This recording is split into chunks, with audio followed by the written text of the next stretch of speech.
Bienvenue à l'émission Un jour à la fois en compagnie d'Isabelle et son équipe. Bonjour à tous, ici votre animatrice Isabelle. Bienvenue à l'émission Un jour à la fois qui est dédiée au mouvement des alcooliques anonymes. Les alcooliques anonymes sont une association de personnes qui partagent entre elles leur expérience, leurs forces et leur espoir dans le but de résoudre leurs problèmes communs et d'aider d'autres alcooliques à se rétablir. Le désir d'arrêter de boire est la seule condition pour devenir membre des AA. Les AA ne demandent ni cotisation ni droit d'entrée. Nous nous finançons par nos propres contributions. Les AA ne sont associés à aucune secte, confession religieuse ou politique, à aucun organisme ou établissement. Ils ne désirent s'engager dans aucune controverse. Ils n'endosent et ne contestent aucune cause non plus. Alors, notre but premier est de demeurer abstinent et d'aider d'autres alcooliques à le devenir. Et oui, c'est ça là, qui est le plus important dans notre histoire et aussi, bien sûr, se rétablir. Alors, nous recevons aujourd'hui, comme à chaque semaine, un membre. Aujourd'hui, c'est une membre de cette fraternité. Alors, notre invité vient nous parler de sa vie, des difficultés de son passé, de son expérience de rétablissement. Vous allez entendre aussi son partage en 4 segments durant l'émission. Et oui, nous avons une membre aujourd'hui. C'est important aussi d'avoir des femmes qui viennent nous partager leur histoire parce qu'on est quand même plusieurs femmes alcooliques aussi. On a besoin de s'identifier et de pouvoir voir que ce problème-là aussi, cette maladie-là aussi nous confronte et puis on a besoin de se rétablir, puis en entendant le partage d'autres femmes, ça nous permet de se sentir bien avec un bon sentiment d'appartenance aussi qu'on a toujours besoin quand on rentre dans une fraternité comme celle-ci, les alcooliques anonymes. Daniel m'a été présenté par un membre qui travaille avec nous à l'émission de radio. Il m'a donné donc ses coordonnées, il m'a dit tu vas voir, elle a un bon partage, puis tout ça. Fait que moi je l'ai pas entendu non plus. Moi, je découvre beaucoup de choses avec vous autres, les auditeurs. Là, vous n'êtes pas les seuls à entendre des partages pour la première fois. Ça m'arrive souvent, puis je découvre des belles personnes, puis je trouve ça bien enrichissant, puis je suis tellement dans la gratitude d'être là avec vous autres pour écouter ces bouts de vie-là, ces miracles-là, ces partages-là de tout ce qui est possible, tout ce qui devient possible avec notre fraternité. Alors Daniel, c'est Daniel qui va nous parler aujourd'hui à l'émission et puis sans plus tarder, je vais lui passer la parole. À toi Daniel. Oui, merci Isabelle de ton invitation. Je suis un peu nerveuse, je dois t'avouer, surtout de le faire comme ça à la radio, puis via téléphone, c'est quand même quelque chose. Alors, c'est sûr que en fait, vous allez avoir une vraie alcoolique au téléphone, dans le sens que j'ai tellement bu que les chutes du Niagara, c'est rien à côté de ce que j'ai bu. Alors, ça vous donne une petite idée. Mais j'aurais voulu prendre quelques secondes, comme j'avais demandé à Isabelle, pour me calmer un peu. Demander à réciter la prière de la sérénité. Alors, s'il y en a qui est à la maison, souhaite le faire aussi, vous êtes bien libre. C'est libre, alors on fait ce qu'on veut dans ce sens-là. Alors, j'ai commencé tout de suite. Mon Dieu, donnez-moi la sérénité d'accepter les choses que je ne peux changer, le courage de changer les choses que je peux et la sagesse d'en connaître la différence. Alors, mes amis alors je vais vous dire que mon arrivée dans ça s'est fait assez... Donc, de façon spectaculaire, je dirais, moi, je m'en suis pas aperçue parce que j'étais tellement perdue quand je suis arrivée. Mais quand on commence à avoir un burn des noses, ça veut dire qu'il est à peu près temps qu'on arrive à Alcooliques Anonymes, voyez-vous. Alors, disons que ça paraissait pas mal. Il y en a même qui m'ont dit ils pensaient que je sortais de Louis H. Lafontaine. C'est pas très encourageant de se faire dire ça quelques années plus tard, mais bon. En fait, c'est ça. J'étais dans un bas fond terrible.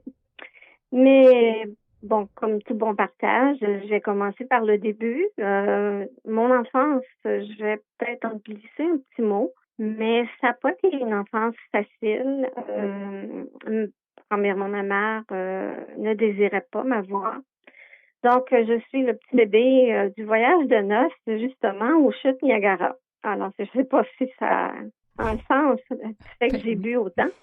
Mais bref, 9 mois plus tard, je suis arrivée.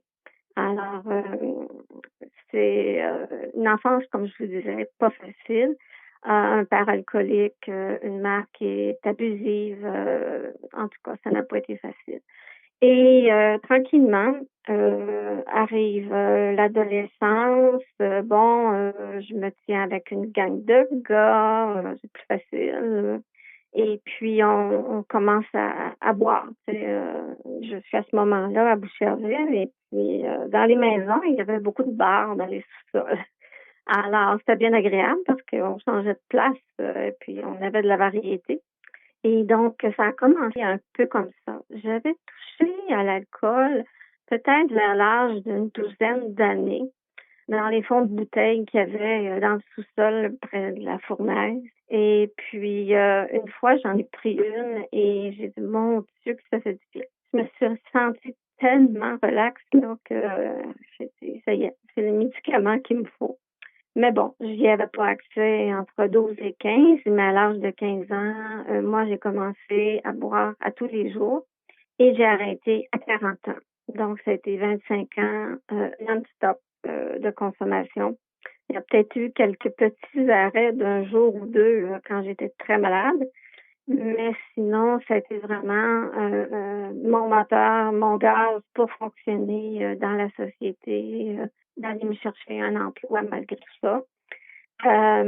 Et puis donc, c'est ça, avec ma gang de gars, on prend un coup, on prend de la bière, puis c'est ça, une, puis deux, puis trois, puis comme j'ai l'orgueil ou l'ego plutôt démesuré, je vais à côté les gars, tu sais, fait que je bois, tu sais, puis là, je me dis, Daniel, quand tu t'en vas aux toilettes, faut que tu sois droite, là, tu sais, faut pas que tu commences à naviguer de gauche à droite.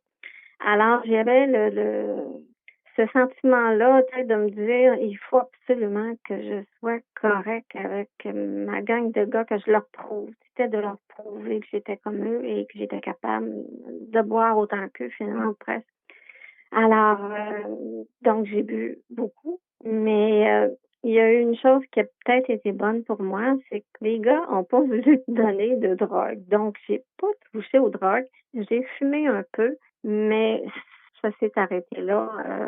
Il n'y a pas eu autre chose à part. Il me disait, toi, Daniel, avec ce que tu bois, on veut pas que t'en prennes. Tu sais, c'est pas pour toi, ça. J'ai été un peu protégée dans un sens. Parce que je pense que, bon, soit que je serais arrivée plus vite à Alcooliques Anonymes ou une autre fraternité, ou j'en serais décédée probablement, je ne sais pas. Malheureusement, on peut pas savoir, c'est pas le chemin que j'ai pris. Donc, c'est certain que j'ai consommé beaucoup plus pour compenser les substances que je n'ai pas utilisées dans mon cas. Et tout ça m'amène tranquillement, j'avais déjà commencé à travailler à temps partiel le soir, les week-ends, pour aussi me payer les consommations et tout ça. Et je pars dans la vie, disons, ça va pas bien chez nous à la maison. Et j'ai un copain, mais il décède subitement d'un cancer dans l'espace de 6 mois. Donc, j'étais complètement atterrée. Et donc là, j'ai bu plus que d'habitude. Déjà que c'était pas mal. Alors là, les gars ne savaient plus quoi faire avec moi. Je pleurais, je me souviens, en brasserie. À la table, j'étais seule, puis je pleurais. Puis là, les gars m'envoyaient des verres de bière, puis des bouteilles de bière. La table était pleine. Et ils savaient pas quoi faire avec moi. Ils ont dit, on va les laisser pleurer, tu sais. Et puis, tout d'un coup, à un moment donné, quelques mois après, il y a un garçon qui m'approche et il me dit, bon, il dit, ça va pas bien chez vous. Il dit, ça va pas bien chez nous. Son père est alcoolique aussi. Il dit, on devrait aller rester ensemble. En tout cas, c'était pas la meilleure façon de partir, mais pour moi, ça a été, il fallait que je sorte de la maison. Mon médecin m'avait dit, si tu sors pas de la maison, il dit, là, c'est vrai qu'on va t'envoyer à Louis H. Lafontaine parce que ça allait vraiment pas bien. Alors donc, je suis partie avec lui, mais j'avais dit que je l'aimais pas. Mais en tout cas, ça a été l'arrangement qu'on a fait, mais on était quand même ensemble un bon 13 ans, certains. Vous allez me dire, c'était pas vraiment normal, vous avez raison, mais c'était le chemin que j'ai fait. Et puis, au travers de ça, donc, c'est sûr que j'ai bu quand même, ça a continué. J'ai quand même eu la chance, malgré tout, de travailler, mais j'étais dans un domaine, pas comme les artistes, mais le domaine du voyage à l'époque, si on se reporte 30 ans en arrière, ou même un peu plus. Je pense qu'il y avait beaucoup d'alcooliques dans le domaine du voyage. En tout cas, ça prenait un verre. On avait souvent des cocktails et des choses comme ça. Donc, on buvait. Et donc, j'ai quand même travaillé, malgré des fois des coupures dans le travail, parce que comme je buvais trop, à un moment donné, je faisais comme des burn-out. Et puis là, j'étais en congé forcé pour un mois ou deux. Alors, et je reprenais. Alors, j'ai toujours quand même continué de travailler malgré ma consommation qui était quand même assez élevée. Ah oui, hein? Donc, c'est ça. Ah. Les midis, je buvais, puis je buvais le rendu au soir aussi. Alors, c'est un peu ce qui a été le début d'un peu du commencement de la fin. Je comprends. Ah, c'est une belle introduction. Puis on comprend très bien ta souffrance là aussi à ce moment-là. Hein, quand tu dis je pleure, puis les gars ils savent même pas comment m'aider, m'envoyer de la bière. Tu sais, c'est quand même oui. Hein, l'image est claire là. Oui. Ah oui, ce petit bout-là, il parle beaucoup. Puis aussi qu'il fallait que tu sortes. Que tu sortes de ce milieu-là malsain de ta famille, tu sais, puis c'est pas toujours de la meilleure façon que ça se passe, hein, comme tu dis, t'es parti avec un gars que t'aimais pas nécessairement, mais là, c'était la seule porte de sortie qui s'est présentée pour le moment. Ouais, en tout cas, ça me touche beaucoup, puis on va aller à la pause, puis on revient tout de suite te rejoindre pour la suite de ton partage, et puis surtout, restez avec nous. À tantôt, on va à la pause tout de suite. Comme une force de la nature, l'alcool commence à détruire notre monde. Le chaos nous envahit. Nous perdons le contrôle de notre vie. Mais on peut arrêter la tempête. Les alcooliques anonymes peuvent nous aider à traverser la tempête un jour à la fois. Dans les jours sombres, il y a de l'espoir. Il y a les alcooliques anonymes. Si l'alcool est devenu un problème dans votre vie, nous sommes dans l'annuaire téléphonique et sur le site aa.org. Les alcooliques anonymes, nous pouvons aider.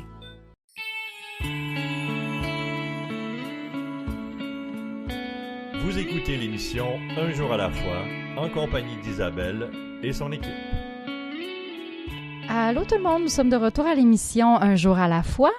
Je vais vous lire, comme je le fais toujours, un court texte provenant de la littérature des alcooliques anonymes.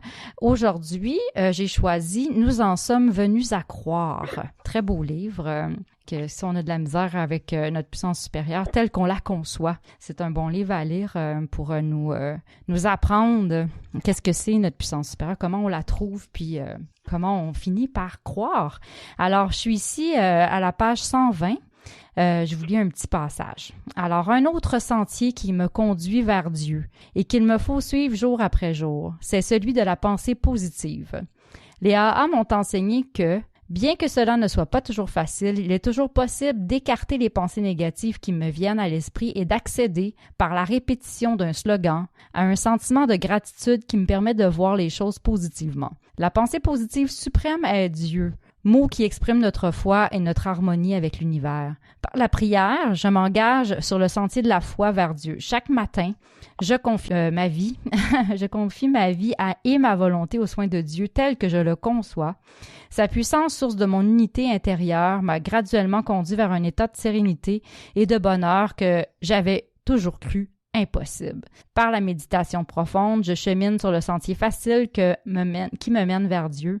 Je médite une demi-heure le matin et le soir. Le but de la méditation transcendantale est de concentrer l'attention de l'esprit sur la source même de la pensée et de permettre de transposer l'état de béatitude ainsi produit dans le cours normal de la vie pour que toute notre journée en soit illuminée. Je me rends de plus en plus compte de l'expansion infinie du bonheur qui est accessible de l'intérieur. Il est écrit dans les textes sacrés hindous, tout naît de la joie, tout est maintenu par la joie, tout retourne à la joie.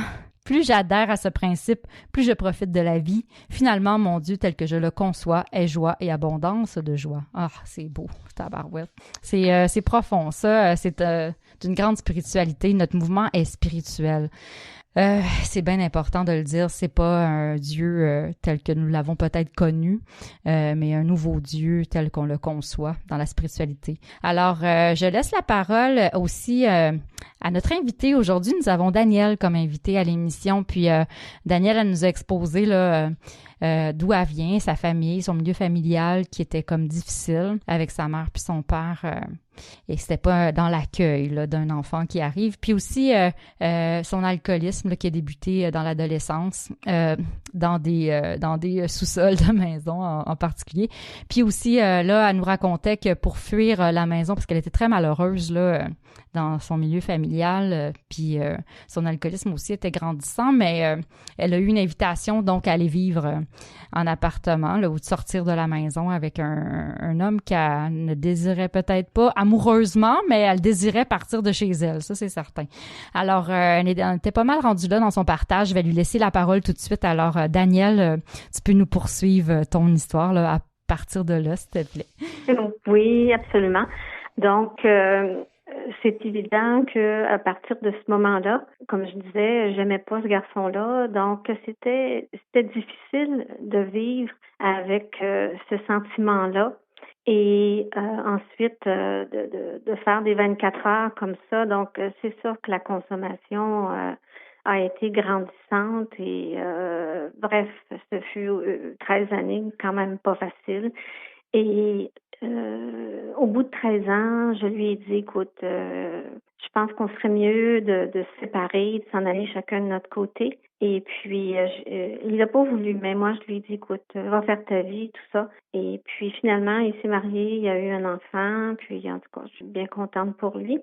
Et moi, j'ai continué mon chemin jusqu'à temps que je connaisse mon bas fond. Et c'est venu assez rapidement. À la suite, j'ai fait une rencontre d'un autre garçon, c'était plutôt un homme, qui avait 2 petites filles. Et puis, pour moi, c'était comme la famille que j'aurais pas eue. Puis, j'étais tombée en amour avec l'homme puis les 2 petites filles. Alors, et c'est là que j'ai connu vraiment mon bas fond. Son épouse, ils étaient séparés, mais pas divorcés. Donc, elle m'a fait vivre l'enfer. Donc, j'ai bu, ça fait pas de bon sens. Jusqu'au jour où il m'a dit, bon, ben, je pense que ça commence à coûter un peu cher. Il dit, je devrais peut-être faire mon propre vin. J'ai dit, oh mon Dieu, quelle bonne nouvelle, hein? Enfin, une bonne nouvelle. Alors là, il s'est mis à faire du vin, mais comme on entend souvent, il parle à un moment donné, je sais pas si au printemps ou à l'automne, qu'il y a le vin nouveau, mais chez nous, c'était pas du vin nouveau. Là, non, ben en fait, c'était du vrai vin nouveau parce qu'il n'y avait pas le temps là, de macérer. Là, tu sais, je veux dire, il se bidait au fur et à mesure. Donc, on avait des tablettes dans le sous-sol comme une cuisine. Alors, tout le blanc était en haut, puis tout le bas dans les armoires, c'était le vin rouge. Alors, c'est sûr que j'en prenais à la maison, évidemment, mais j'en prenais aussi à mon travail. Et puis, comme je demeurais sur la Rive-Sud, mais je travaillais sur la Rive-Nord, à mon retour du travail, je voulais pas être prise dans le tunnel de la Fontaine, donc je m'arrêtais au bar qui était en face de la place de Versailles.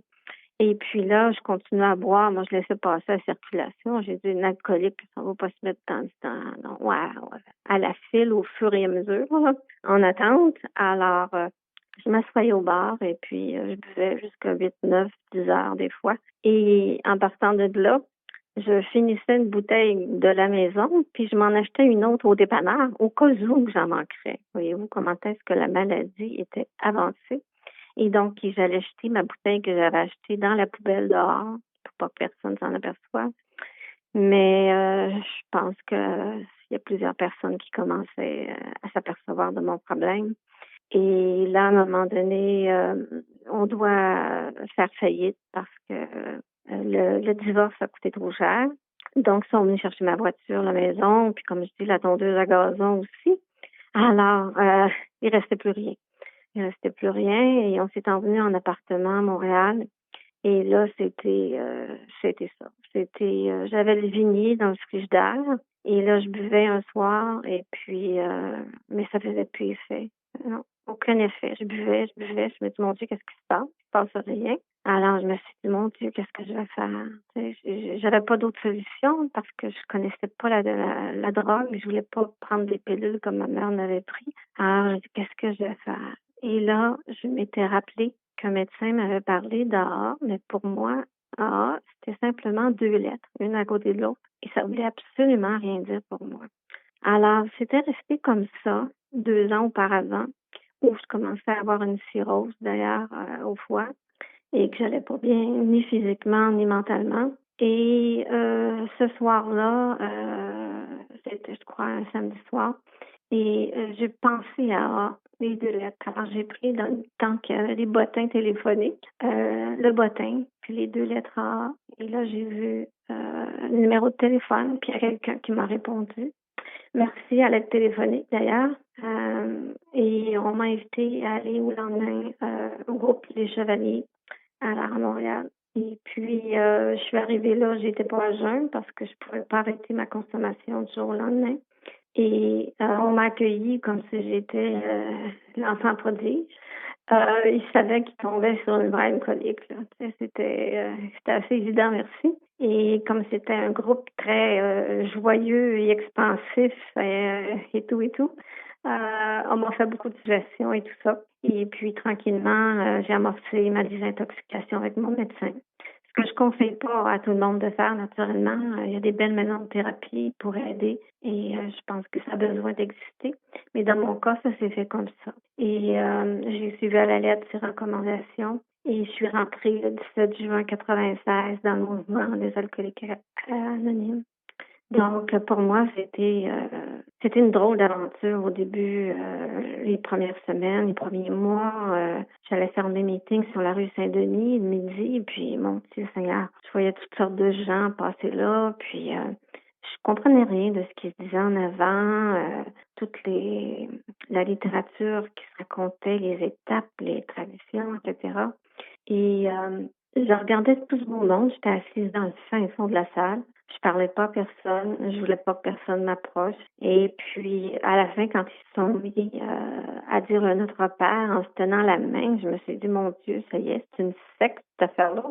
Donc, j'étais très craintive, peureuse, mais j'ai persisté. Il y avait une voix en dedans de moi qui disait, Danielle, tu dois continuer. Je comprenais rien, mais je dis, faut que je continue.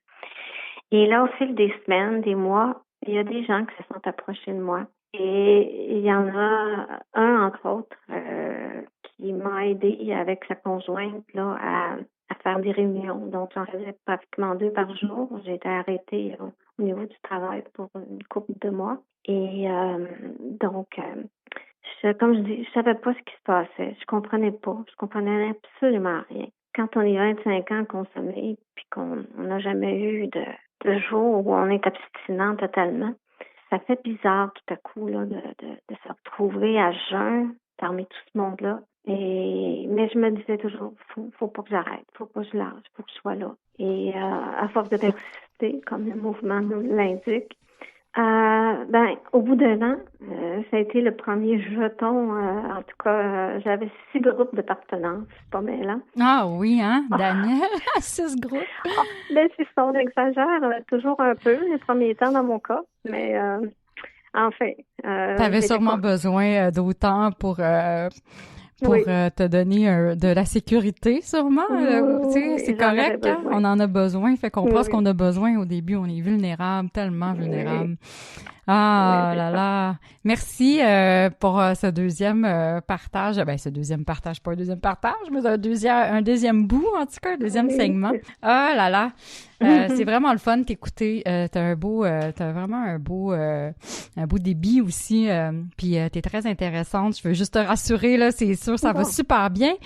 Puis aussi, ce que j'aime, on dirait, t'as beaucoup d'humilité. Je l'entends dans ta voix, puis je l'entends dans ta manière de t'exprimer, puis de parler de toi. Puis ça, c'est une belle qualité qu'on apprend de plus en plus à être humble dans le mouvement aussi. Mm-hmm. Puis moi, je le sens beaucoup dans ce que tu me racontes en ce moment. On se voit pas, tu sais, t'es au téléphone, mais je le ressens. profondément. Puis, ouais, je trouve ça, en tout cas, ça m'interpelle. Puis, je te remercie beaucoup. Nous allons aller à la pause, puis on revient tout de suite t'écouter. Merci. Si l'alcool a perdu de son charme pour toi, et si tu ne peux pas arrêter de boire, j'ai fait quelque chose et ma vie a changé. J'ai maintenant des amis qui m'acceptent pour ce que je suis. Nous sommes dans l'annuaire téléphonique, votre journal local ou sur le web. Les Alcooliques Anonymes.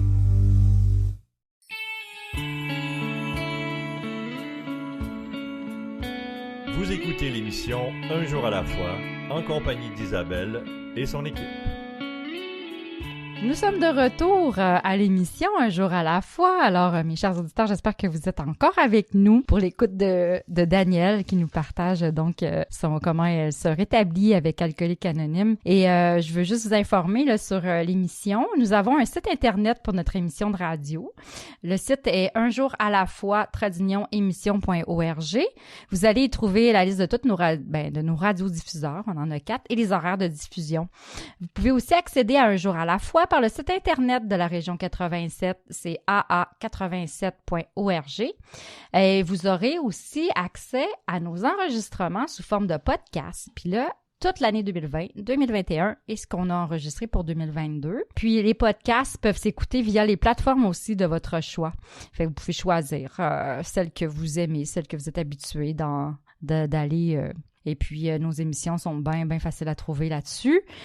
Puis aussi, si vous voulez venir partager votre histoire, nous sommes maintenant avec la ligne téléphonique, ce qui est un peu différent. Vous n'avez pas à vous déplacer, donc vous pouvez nous rejoindre de n'importe où au Québec, là, ou de n'importe où, même dans une autre province, si vous nous écoutez sur le site puis que vous êtes ailleurs au Québec, même. Je pense qu'on va peut-être même aller outre-mer éventuellement. Mais ça nous donne un plus grande, finalement, disponibilité. C'est pas nous autres qui est disponible, mais vous, si vous êtes disponible, puis vous venez de quelque part puis vous avez envie de venir nous raconter ça, de participer à une émission, vous êtes les bienvenus.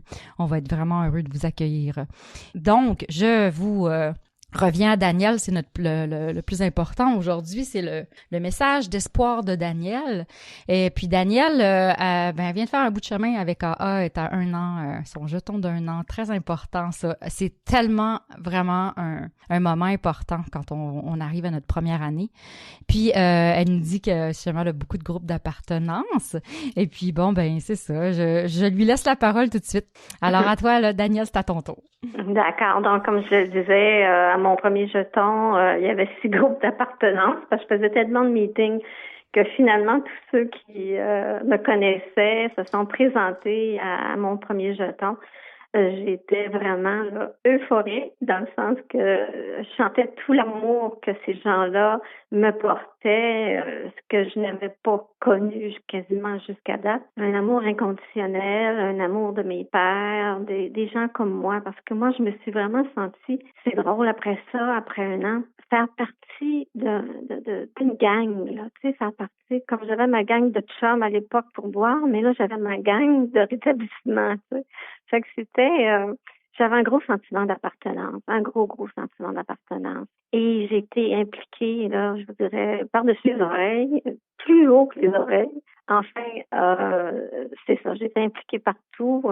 J'étais quelqu'un qui faisait beaucoup en arrière et non pas en avant. Donc, c'est pour ça que je suis un peu, aujourd'hui, comment dirais-je, un peu... en fait, nerveuse, oui, mais comme je suis pas une conférencière, je suis vraiment une alcoolique qui raconte juste sa vie, son histoire. Alors, c'est ça, dans AA, moi, j'ai partagé, mais plutôt rarement. J'étais plutôt en arrière. Et j'aimais mieux ça, tu sais, faire du café. Je suis montée jusque dans les services au groupe. Et puis, à un moment donné, il a fallu que je m'en aille de là. Et mon parrain de service m'a dit, Danielle, retourne à la base, retourne faire du café. Et je pense que c'est ça. Je n'ai pas de honte ou quoi que ce soit de faire du café. Tu sais, il faut pas prendre ça comme, c'est ça, c'est juste au café. Je suis pas présidente de groupe ou RSG ou tous ces termes-là. Mais c'est ça, l'important, c'est l'accueil, hein, c'est d'être à la porte et de serrer la main. Puis, c'est sûr que là, avec la pandémie, c'est moins pratique. Mais toutes ces années-là, à serrer des mains, puis à être là pour l'autre, C'était ça mon rétablissement, c'est ce qui m'a sauvé la vie. Et d'ailleurs, j'ai passé des moments très difficiles parce qu'en 2001, ma sœur était mariée avec ce qu'on appelle un terroriste. Et oui, c'était un lieutenant de Ben Laden. Et donc, j'ai vécu des moments assez stressants parce qu'il y avait les services de renseignement, la GRC, qui m'interrogeaient, qui voulaient savoir des choses. Et en fait, je sortais de mon travail, puis j'avais peur que mon beau-frère, à l'époque, ait envoyé quelqu'un mettre une bombe en dessous de ma voiture. Quand je tournais la clé, je savais pas si j'étais pour exploser en même temps. Alors, mais je suis pas allée boire. Tu sais, c'est ça qui est le miracle d'A. Tu sais, je veux dire, j'ai été entourée de membres qui m'ont dit, tu sais, Danielle, non, ça va bien aller, un jour à la fois. Et puis, c'est ce qui m'a permis de traverser aussi, notamment qu'il y a eu des décès, j'ai assisté en direct à l'hôpital de membres qui sont décédés dans mes bras. Ça a été terrible pour moi. J'ai senti ça comme des échecs parce que je voulais tellement qu'ils s'en sortent comme je m'en étais sortie. Alors, ça, il y a eu quand même beaucoup d'épreuves dans mon rétablissement. Ma sœur est décédée un an après les attentats de 2001. Ça l'avait tellement stressée qu'elle était tombée malade, puis elle est décédée à 40 ans. Mes deux nièces, ils ont malheureusement pris un mauvais chemin. Donc, j'ai une de mes nièces qui vit dans la rue depuis l'âge de ses 15 ans, donc elle est rendue dans la trentaine et c'est vraiment pas drôle. Je suis toute seule. Alors, mes parents sont décédés dernièrement, puis c'est ça. Mais il faut que je me dise que c'est une journée à la fois. Vivre le moment présent. Et puis la vie m'a fait un beau cadeau. J'ai rencontré, ça va faire près de 23 ans qu'on a fait ensemble. Et puis, on s'est mariés il y a 7 ans. Donc, j'ai rencontré, en fait, une personne qui est extraordinaire, qui me donne tout ce que je n'ai pas eu depuis toute mon enfance jusqu'à maintenant. Il a été mis sur mon chemin parce que j'ai tellement prié. Pour moi, Dieu, c'est tel que je le conçois, mais je le prie presque à longueur de journée. Je lui demande, je suis toujours en train de lui demander quelque chose, de m'aider, la force de passer au travers des choses. Puis, je lui dis, là, il faut que tu m'envoies la personne pour mes vrais besoins à moi. Non pas pour tout ce qui est l'extérieur, tout ce qui est mais vraiment pour mes besoins à moi personnels, intérieurs surtout. Et il m'a mis un archange qui est passé, là, un grand 6 pieds aux yeux bleus.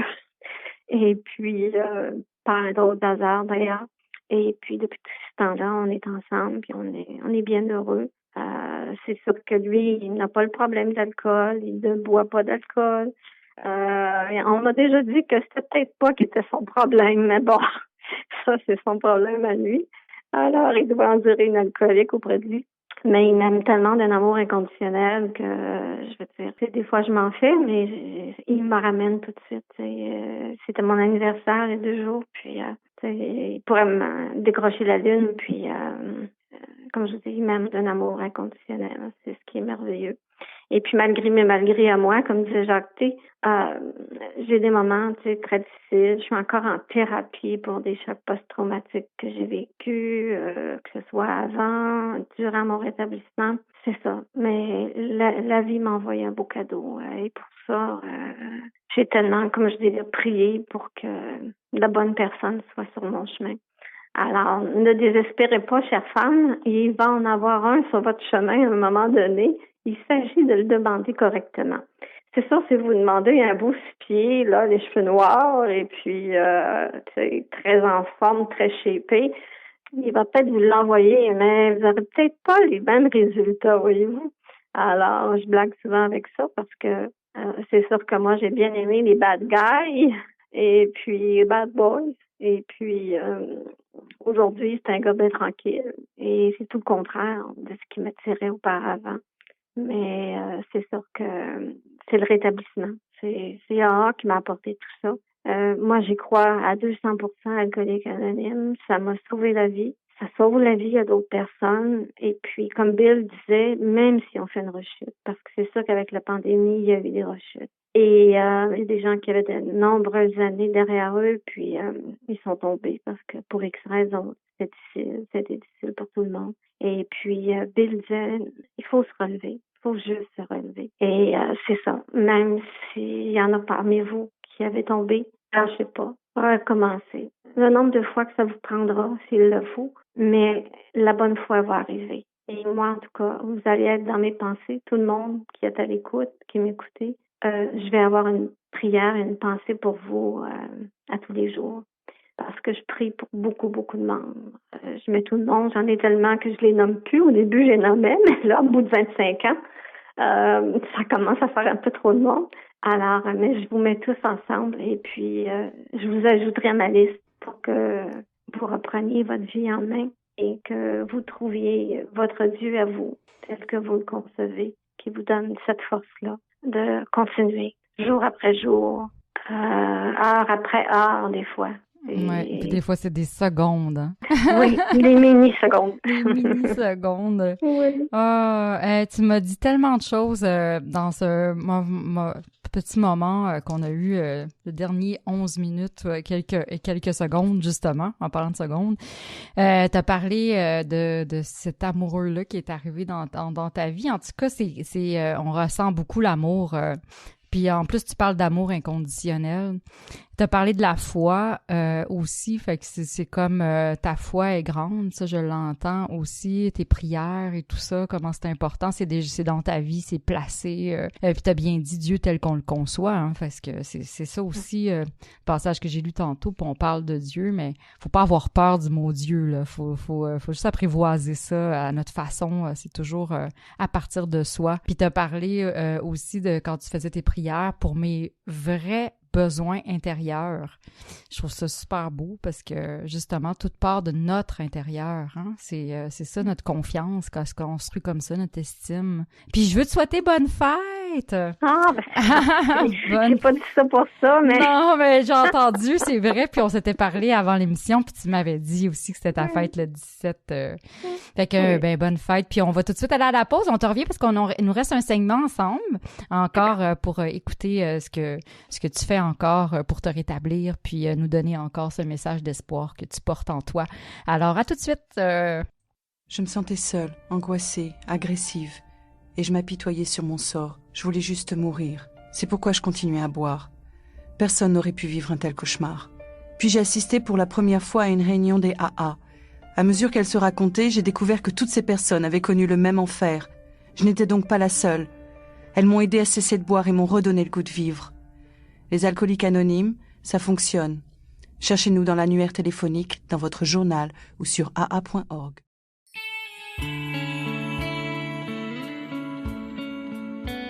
Vous écoutez l'émission Un jour à la fois, en compagnie d'Isabelle et son équipe. Nous sommes de retour à l'émission Un jour à la fois. On est très heureux aujourd'hui de recevoir Danielle. J'espère que vous êtes encore là pour l'écouter. Elle va être avec nous là, dans quelques secondes. Je veux juste vous informer sur le mouvement des alcooliques anonymes. Alors, si vous voulez en apprendre davantage, allez consulter le site officiel des alcooliques anonymes du Québec. C'est sur aa-québec.org. Si vous avez besoin aussi de parler, il y a un numéro de téléphone. Elle en a parlé, Danielle, d'ailleurs, de ça, la ligne d'aide téléphonique. Fait que vous avez, pour vous aider, vous écouter dans toutes les régions du Québec. Et n'hésitez surtout pas, là, parce que si vous souffrez en silence, il y a quelqu'un là qui va vous écouter, puis va vous donner des pistes pour vous aider exactement quoi faire. Et il y a des réunions aussi sur notre site, là, toutes les réunions qui sont soit en salle, tu sais, en présentiel, qu'on dit maintenant. Hein? Puis en Zoom, il y a des réunions aussi sur téléphone. Là, on peut aussi participer à des réunions si on n'a pas Internet chez soi ou si on préfère faire des réunions. Puis on peut pas sortir de chez soi. Il y a aucune raison de se laisser souffrir parce que Alcoolique Anonyme est là de plusieurs façons. Alors, je retrouve Danielle. Puis nous avons encore sûrement des choses à apprendre de son partage.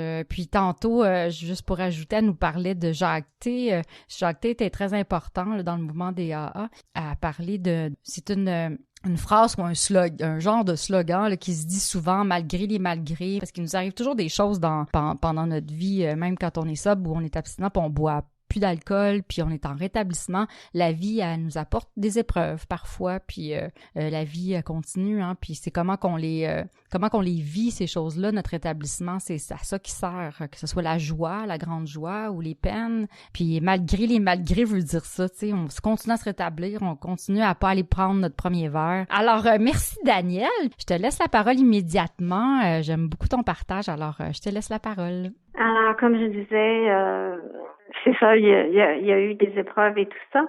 Et malgré, comme tu disais, malgré les malgrés, un jour à la fois, j'ai réussi quand même là à garder mon abstinence. C'est sûr que idéalement, je vais vous suggérer à tous de vous impliquer. L'implication pour moi a été primordiale. Si je m'étais pas impliquée autant, je crois pas que j'aurais eu les mêmes résultats. Ça peut paraître beaucoup, mais j'étais pratiquement en 2 réunions par jour pendant 17-18 ans, là, non-stop. C'est sûr qu'après, ça a diminué un peu à cause de ma santé, mais sinon, je suis toujours en contact avec des alcooliques. J'échange avec eux au téléphone, évidemment, et puis pour moi, c'est super important de partager entre nous. Lâcher un petit coup de fil. C'est souvent quand ça va pas, on se dit oh, je devrais pas appeler, ça me tente pas. Mais c'est souvent dans ces moments-là qu'il faut faire le pas, là, appeler, faire un téléphone, comme je disais tantôt, l'aide téléphonique. Ils sont là pour ça, puis ils sont merveilleux aussi là, de pouvoir nous aider.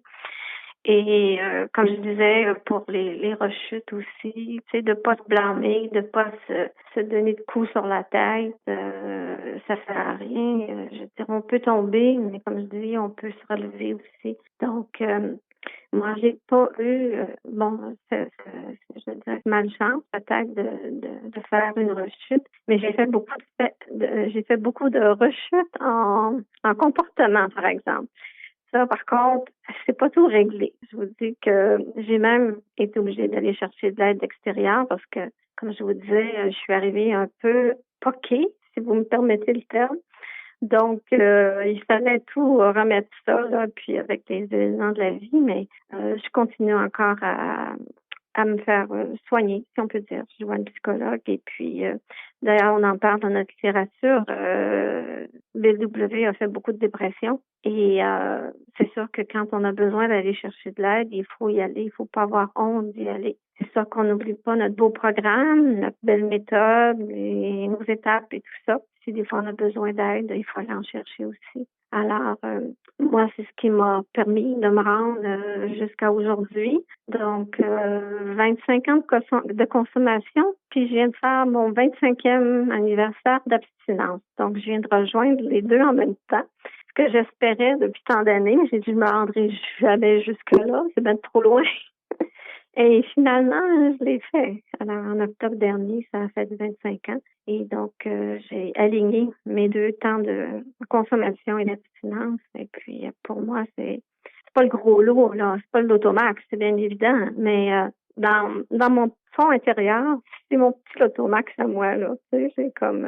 je dis pas ça pour m'en vanter, loin de là. Mais pour moi, c'est comme un miracle. Parce que je vous dirais qu'au début, là, les gens n'auraient pas gagé 25 cents sur moi. Tout le monde doit avoir tombé. Ou à boire en cachette. C'était terrible. À boire en cachette. Ils croyaient pas que j'allais arrêter de boire. Terrible. C'est ça. Aujourd'hui, c'est sûr que la pandémie nous a pas mal affectés. Il y a eu des moments où je regardais des fois des bouteilles de boisson. Je me disais peut-être que là, ça ferait du bien de lâcher un peu le blues. Mais je me rappelais d'où je venais. Et c'est ça qu'il faut pas oublier, c'est de se rappeler d'où on vient, comment on a souffert, toutes ces années de souffrance-là. Je voulais pas recommencer à zéro. Ça aurait été dur pour moi. Mais c'est ça, faut s'accrocher. Et je pense qu'Isabelle en parlait de la méditation. Moi, j'en fais tous les jours. C'est quelque chose que j'ai incorporé avec tout le reste. Et puis, je pense que c'est important aussi de méditer, même si c'est pas long. Mais au moins, de le faire assez régulièrement, ça nous aide beaucoup. Il faut se donner des moments de calme aussi, parce que moi, je suis plus que Speedy Gonzalez, toujours sur une patte à droite et à gauche, et puis c'est pas très bon. C'est un petit peu d'ivresse mentale des fois. Alors ça, faut que je me ramène. Je vous dis que mais c'est ça, l'alcool a arrêté, mais c'est le problème, c'est que la maladie continue d'augmenter, c'est qu'elle est toujours là, cette maladie de l'alcoolisme. Alors, faut être très prudent. Il faut se ramener souvent. Et c'est ce que je fais. Il y a des fois que je suis vaine, hein, fait que je tombe comme ça, je fais des rechutes de comportement, mais mon mari est là pour me rappeler. Alors, il me dit, Daniel, là, je pense que là, tu devrais te calmer un peu. Là. Puis, je dis, OK, je vais aller faire une petite méditation. Et puis, tranquillement, ça revient. Mais c'est un jour à la fois. Hein. C'est toujours ça.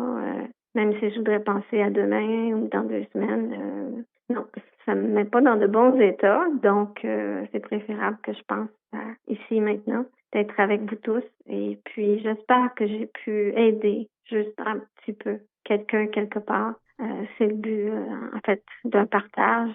C'est transmettre le message à l'alcoolique qui souffre encore. Je pense que c'est ce qui est le plus important. D'essayer de donner une petite lueur d'espoir à quelqu'un et qui pense qu'il n'y a plus rien à faire dans sa vie et puis qui, au contraire, même après avoir descendu si bas que ça, on peut remonter. Alors, en tout cas, moi, j'en suis la preuve vivante. Si j'étais avec vous, je pourrais vous dire, hein, il y a des témoins. D'ailleurs, en passant, j'ai eu 3 marraines, mais je les ai brûlées toutes les 3. Ça peut vous dire juste comment est-ce que j'étais. Alors maintenant, ce sont des parrains de service qui m'ont pris en charge parce que pauvre femme était vraiment dépassée par les événements. C'était vraiment pas facile. C'est ça, on est là pour s'entraider, mais des fois, hein, on est tous avec la même maladie aussi. Hein, oui, c'est ça. Il faut pas trop en demander aux parrains pour marraines, là, parce que des fois, eux aussi en ont plein leur voyage, comme on dit. Mais non, c'est ça. Fait que c'est bien drôle quand je dis ça, parce que c'est vrai que les pauvres marraines, elles y ont goûté, disons, les pauvres. Mais elles ont sûrement aussi appris au travers toi, tu sais. C'est comme ça que ça se fait, le mouvement. Hein? C'est de l'énergie qui se transfère d'une personne à l'autre dans nos souffrances, dans nos bons coups. Puis être parrain ou marraine, je sais pas si toi, tu l'as vécu dans l'autre sens. Est-ce que tu as des filleuls? Ouais, et c'est pour ça, ça, je disais même que j'en avais perdu qui sont décédés. Ah oui, c'est vrai. Oui, alors c'est vrai. Des moments difficiles. Mais c'est ça, on peut pas sauver tout le monde non plus, même si on le voudrait, c'est impossible. Non, mais d'être là, juste être à l'écoute de l'autre, c'est déjà beaucoup. Ah oui, c'est ça. Puis de s'offrir, c'est de l'altruisme aussi, puis les qualités du cœur, hein, c'est du cœur à cœur. Oui, absolument. C'est ça la beauté de notre mouvement. Ah, ben, on a beaucoup de belles choses, vraiment. On est riche dans Alcooliques Anonymes. Tu parlais de l'auto, pas l'Auto-Québec, mais l'Automax. L'Automax! Ben oui, je trouve je trouve quand même qu'on est riche d'avoir ce mouvement-là pour nous rétablir, nous amener vers un chemin de lumière, puis dans une vie toujours meilleure, puis en s'occupant de nous, tu sais, aussi par la prière et la méditation, tu sais, tantôt tu parlais de prière, puis tu as parlé de méditation, mais c'est ça la 11e étape, ça parle des deux, de prier et de méditer, puis ça, ben ça nous ramène à nous, puis à entendre notre intérieur, comment, tu sais, de se connecter, ce qu'on n'avait pas pantoute quand on consomme, tu sais, quand on est en train de consommer, on est tout à l'extérieur de ça. Aussi, tu as parlé de vigilance. Dans le gros livre, on en parle souvent, d'être vigilant parce qu'on est toujours comme à chaque jour à recommencer. Tu as dit souvent ça aussi, un jour à la fois. Tu as 25 ans dans le mouvement, tu as bu 25 ans, c'est un beau ratio, hein? Mais tu le dis encore avec humilité que tu es encore...